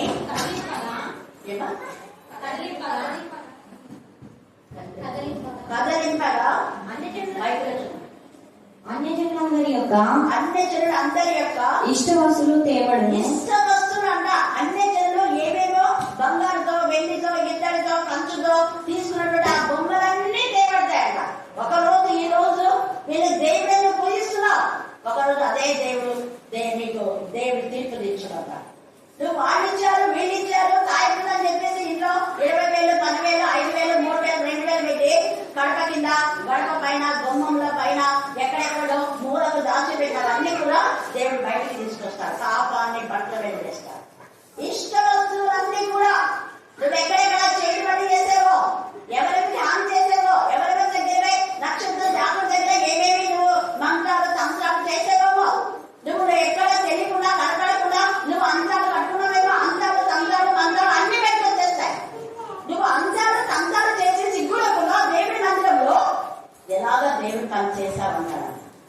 అన్ని జనులు, నువ్వు దేవుడి జగా ప్రజగా ఉన్నావా, ఇంకా అన్ని జనులుగా ఉన్నావా? అన్ని జనులు అందరినీ దేవుడు తీర్పు తీర్చబోతున్నాడు. అదృష్టం కాదు, దురదృష్టం, వింతైన దురదృష్టం. అన్ని జనుల యొక్క దేశంలో పాటిస్తాడు దేవుడు. అన్ని జనుల యొక్క ప్రవాసములను, పట్టణాలను, వాళ్ళ స్థలాలను, ఇష్ట వస్తువులు అన్ని ఏమైతున్నాయంట దేవుడు ఇష్టంతో పడుతున్నాడు. దగ్గరకు ఓయమా ఇష్టంతో పోయి తాయితులు తెచ్చుకొని పట్టుకుంటుంటారు. నీకు అయిపోయి బాగుంటుంది. లోపల రోగం బయటికి తాయితుంటే రోగం కొడతా, ఒక రోగానికి 10 రోగాలు వస్తాయి. అది ఎవరు చేస్తున్నారు అంటే వాక్యం తెలిసిన వాళ్ళే, మందిరాలకు పోయే వాళ్ళే, ప్రార్థన చేసే వాళ్ళే. చూడండి, ఇష్ట వస్తువులన్నీ తేబడి. చూడమా, నేను ఈ మందిరమును మహిమతో ఎప్పుడైతే ఈ అన్ని జనులందరినీ తొలగించి దేవుడు తన మందిరాన్ని మహిమతో నింపుతాడు. తన బిడ్డలతో, నిజంగా తన యొక్క భయభక్తి గల బిడ్డలతో ఉండేదే మందిరం. హల్లెలూయా, హల్లెలూయా. ఆ యొక్క మందిరం యొక్క మహిమ మించేలా దేవుడు చేస్తాడు. మన హృదయమే దేవుడి యొక్క ఆలయం. నీ హృదయమే దేవుడి మందిరం. మరి మన హృదయం అనే మందిరముకు దురదృష్టం, వింతైన దృష్టం సంభవించకుండా అదృష్టం సంభవించరాగా. అదృష్టం ఒకటే, దేవుడు అక్కడ సమీపంగా ఉంది. మనం ఎత్తబడే గుంపులో మనం ఉండాలి. 7వ వచనం మనం చూస్తే, దేశ నివాసులారా మీ మీదికి దుర్దినం వచ్చుతున్నది. ఇందాక పిల్లలు చెప్పారు, ఇవి వాళ్ళకి తెలియదు. దుర్దినం రాకముందే సృష్టికర్త మనం ఏం చేసుకోవాలా? జ్ఞాపకం చేసుకోవాలి. చూడండి ఎంత చక్కగా దుర్దినం వచ్చుచున్నది, సమయం వచ్చుచున్నది, దినం సమీపమాయను. ఏ సైనిక దినం రాక దినం సమీపమైంది. ఉత్సాహధ్వని కాదది. ఏ ధ్వని అంట? శ్రమ ధ్వని. పర్వతంలో మీద వినబడుచున్నది. ఇంకా కొంతసేపటికి నేను నా క్రోధం నీ మీద ప్రమాదించును, నీ మీద నా కోపము నెరవేర్చుచు నీ ప్రవర్తన బట్టి నీకు తీర్పు తీర్చి నీ సమస్త హేయ కృత్యముల ఫలము నీ మీదికి రప్పించను. నువ్వు దౌర్జన్యంగా బలత్కారంతో ఏమేం చేసావు అవన్నీ 10వ వచనంలో ఉంది. చదవండి 10వ వచనం. ఇదిగో ఇదే ఆ దినము, అది వచ్చే ఉన్నది, ఆ దుర్దినము ఉదయించుచున్నది, ఆ దుర్దినము ఉదయించుచున్నది, ఆ దండము పూచి ఉన్నది, ఆ దండము పూచి ఉన్నది, ఆ గర్వము చిగురించున్నది. ఆ గర్వము చిగురించున్నది. గర్వంతో నువ్వు ఏదైతే ఏది చేస్తే దేవుడు ఊరుకుంటాడు అనుకున్నావా? నీ కట్టినా నీ బాంసం అంటాడు దేవుడు. చూడండి, నీ గర్వంతో గర్వం చిగురించిందంట. బలత్కారము పుట్టి, బలత్కారంతో వాళ్ళది వీళ్ళది మనం లాగేసుకుని వాళ్ళ సమయం వీళ్ళ సమయాన్ని మనం యూజ్ చేసుకుంటే ఊరుకోడు దేవుడు. అందుకే అంటున్నాడు, బలత్కారము పుట్టి దుష్టులను దండించునదాయను. దేవుడు దండిస్తాడు. ఒకరోజు నువ్వు చేసేది అసహ్యమైన పని, నేను చేసేది దేవుడి పని నువ్వు అనుకున్నావు. చౌలాగా అన్నాడు కదా, దేవుడిని శాంతింప చేయాలని ప్రభువుల యుద్ధం తెచ్చి నేను బలిస్తున్నాను అంటే దేవుడిని బలి కోరటం లేదు. దేవుని ఆజ్ఞను అతిక్రమించావు. ఒక క్రమం ఉంది, క్రమాన్ని పాటించలేదు. మీరు క్రమాన్ని నిర్లక్ష్య పెట్టి మీరు చేసేవన్నీ మంచివని మీరు అనుకున్నారు. కానీ దేవుడు కదా, దేవుడు మీ ముందు అన్ని పెట్టి వరుసలో పెట్టి దేవుడు అడుగుతాడు లెక్కలు. ఆ లెక్కల్లో మనం సరిగా ఉండాలి. అందుకని ఇక్కడ అంటాడు చూడండి, వారిలో నైనను, వారి గుంపులోనైనను, వారి ఆస్తిలోనైనా, వారికి ఉన్న ప్రభావంలోనైనా ఏమీ శేషింపదు. ఏది కూడా కాలము వచ్చుతున్నది, దినము సమీపమాయను, వారి సమూహం అంతటి మీద ఉగ్రత నిలిచి ఉన్నది. కనుక కొను వారికి సంతోషం ఉండ పని లేదు, అమ్మ వారికి దుఃఖం ఉండ పని లేదు. అది దేవా, నువ్వు నాకు ఇచ్చిన జీవితాన్ని బట్టి నీకు స్తోత్రమని అనుదినము దేవుని మనం ఆరాధించి దోషులు కాకుండా దేవుడికి ఇష్టలుగా ఉండాలి. దేవుడు ఎన్నికల భాగాన్ని దీవించి ఆశీర్వదించుగాక. ఆమేన్, ఆమేన్, ఆమేన్. ప్రార్థన. అరుణమ్మ ప్రార్థన. మాది మోసుకి మా ఫ్యాన్ల వాళ్ళు వచ్చి అడిగినప్పుడు 2 సంవత్సరాలు మాకు తీసుకెళ్ళని వాళ్ళు అడిగినారు. అంతకంటే ముందు మేము ఆ సంవత్సరంలోనే మరి మేము అనుకున్నాము, మాకు 1 లక్ష రూపాయలు కావాలి, ఒక 5 ఏళ్ళు చేకూర్తకి వేసుకుంటే ఎవరన్నా ఉంటే బాగుంటుందని నేను నా కొడుకు ఒకటే ఆలోచించుకునే వాళ్ళం అన్నమాట. అనుకున్నప్పుడు దేవుడు ఎంతగానో ప్రార్థన చేసి నాకు దేవుడిని అడిగినప్పుడు దేవుడు ఎంతగానో మేము 5 సంవత్సరాలు గుర్తకి ఇవ్వనప్పటికీ మరి 2 సంవత్సరాలకే నీకు డబ్బులు 4 లక్షల రూపాయలు వస్తే దేవుడు సాయం చేసినాడు. మాకు రావాల్సిన వాళ్ళు కొంతమంది మా బంధువులే సొంతములే మాకు డబ్బులు ఇవ్వము అని 3 ఏళ్ళు 4 ఏళ్ళు అసలు డబ్బులు ఇవ్వకుండా, ఒక నెలకి అసలు డబ్బులు ఇవ్వకుండా ఉన్నప్పుడు వాళ్ళ విషయంలో కూడా మేము దేవుని కోసం పెట్టాం ప్రార్థన చేసి. అనుకున్నప్పుడు వాళ్ళందరికీ వాళ్ళే మాకు 50,000 వేస్తుంటే 50 లక్షల రూపాయలు తెచ్చి ఇచ్చినారు ఇంటికాడికి. అవి వచ్చిన తర్వాత మళ్ళీ ఇప్పుడు 2 సంవత్సరాలు మేము పంట సరిగేసుకోలేదు. అయినప్పటికీ ఇప్పుడు 3వ సంవత్సరంలో పంట వేసుకున్నాం. దేవా మేము మాకు వ్యవసాయం చేదేవా అన్నప్పుడు అప్పుడు పొలము మా వాళ్ళ అవసరం ఉన్నప్పుడు వాళ్ళు మా ఇంటికి వచ్చి మమ్మల్ని ఎంతగానో మరి వాళ్ళ అవసరానికి వాళ్ళు వాడుతున్నారు. కానీ ఇప్పుడు మొదటి విషయంలో మాకు హెల్ప్ ఎవరు చేయలేదు. కానీ మేము ఎంతగానో దేవుడికి ప్రార్థన చేసినప్పుడు దేవుడు ఎంతగానో మరి కృప చూపించి మరి మాకు మొదటి తోలుపు విషయంలో కూడా సహాయం చేశారు. అక్కడికి వచ్చి చెప్పినప్పుడు అక్క కూడా ప్రార్థన చేసి మా కోసం ఎంతగానో ప్రార్థన చేసినప్పుడు దేవుడు అక్క ప్రార్థన కూడా విన్నాడు. విని మాకు ఎంతగానో మరి ఆ మొదటి విషయంలో మాకు తెలియకుండా మా సొంత వాళ్ళే మాకు తెలియకుండా పొలాన్ని మొదటి వేరే వాళ్ళకి ఇచ్చుకున్నప్పుడు ఎవరు వేరే వాళ్ళని పంపించి దేవుడిని పంపించిన 5 ట్రిప్లు దొరుకుతున్నారు. నాకు తెలియదు, నేను పొలాన్ని పెట్టి గుంతపడిందంట. ఎందుకు నాకు గుంతపడిందంటే రోడ్డుతో రన్ చేసుకొని పెట్టాలి, మనం కావులు నెల బండి లేకపోతే మరి మనల్ని అడుగుతారు కదా వాళ్ళు మోసి ఇచ్చిన వాళ్ళు అని మేము అనుకున్నాం. కానీ ఇంటి వేరకు చూస్తే తీరం మా సొంత వాళ్ళే.